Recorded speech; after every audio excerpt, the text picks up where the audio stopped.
รน้องพรของแก่นอุบลน้องแนน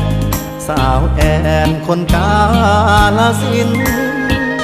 เมืองเลยน้องเอิญอำนาจเจริญน้องพินร้อยเอ็ดคนชื่อประทินน้องนรินอยู่มุกดาหารสาวน้ำสกลสาวมนน้องคายสารคามน้องอายสาววิไลเป็นคนบึงกาฬโคราชน้องสมนครพนมน้องตาลชัยภูมิน้องแอคนนั้นสาวอันน้องหัวลำพูคิดฮอดทุกคน